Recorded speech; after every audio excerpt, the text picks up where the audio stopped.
Hey, welcome back to our channel. So this is not a video that I wanted to make, but it's a video I needed to make.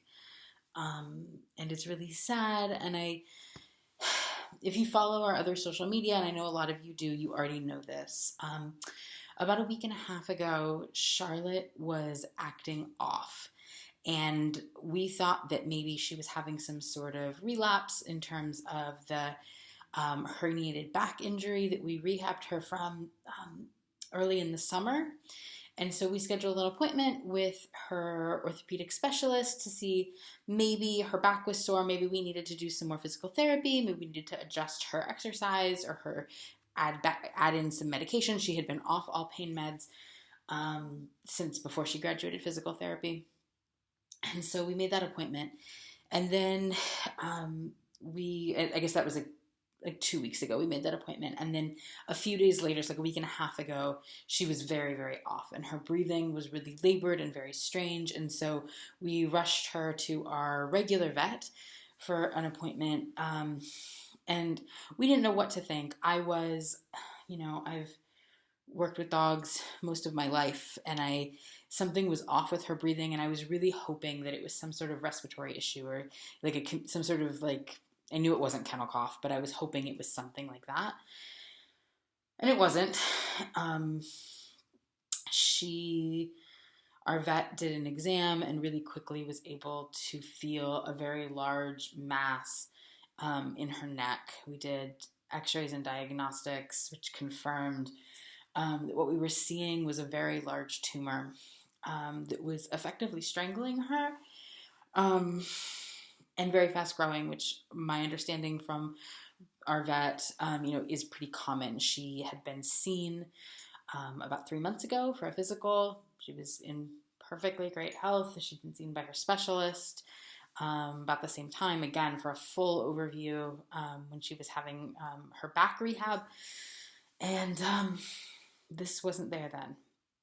And it came about very, very quickly. And so that was not a good diagnosis. We did some testing. We did the x-rays, like I said. Those were sent out to pathology and radiology.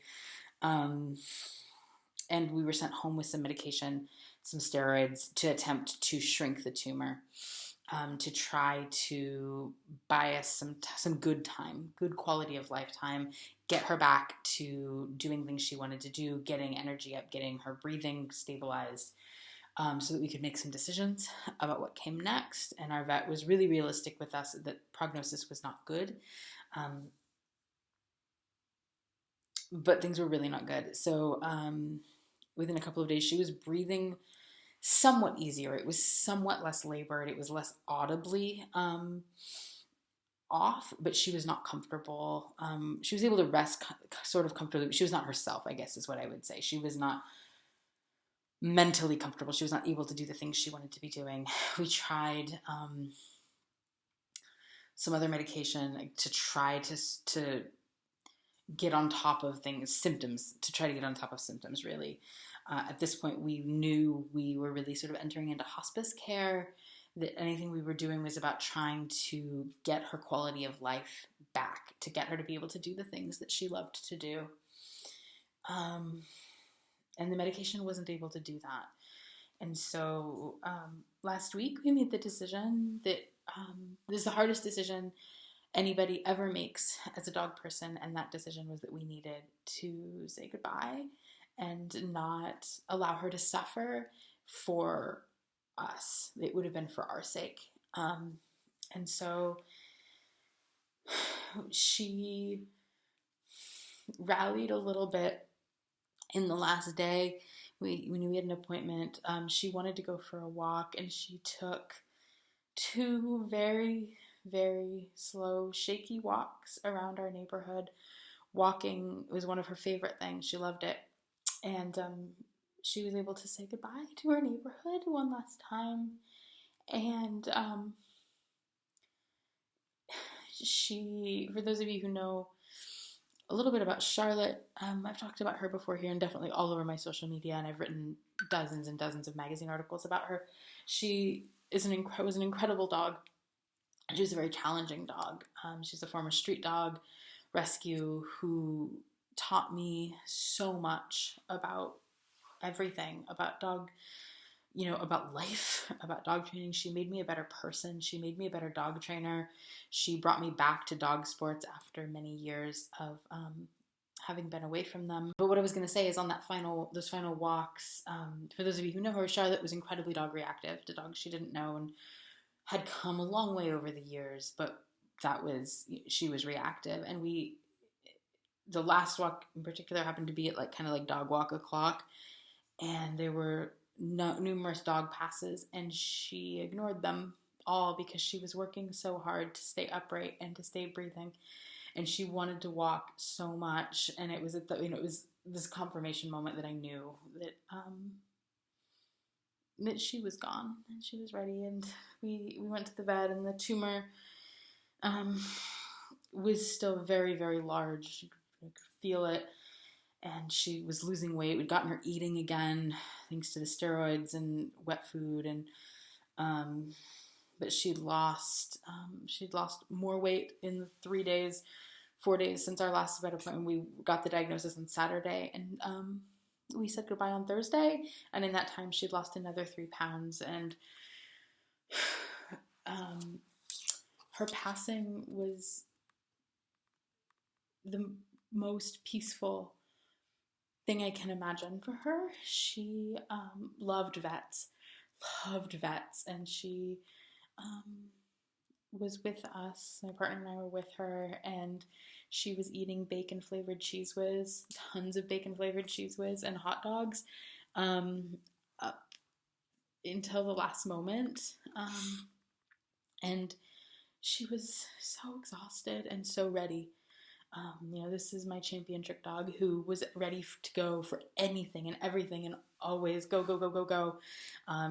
She was a former street dog rescue, so she was somewhere between 9 and probably 12 years old. We don't know for sure. And she had so much energy and so much life. She was the most joyful dog I've ever known. And, in the last day, my 17-year-old dog was literally running circles around her at mealtime, and it was really heartbreaking to see the way that, the moments that her mind was clearest, her body was failing, and most of the time her body was failing. And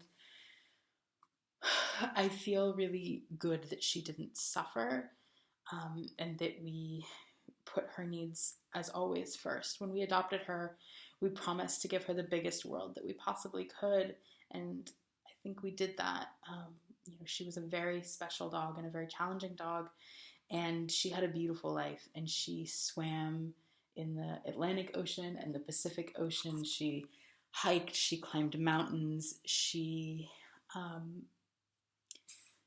an amazing, amazing life. And her passing really was as beautiful as it could be, filled with hot dogs and Cheez Whiz and being held. And the vet said she was very ready. She went very quickly. And so I just wanted to share that has been going on, and it's really intense and really sad and devastating, and I don't know quite who we are without her.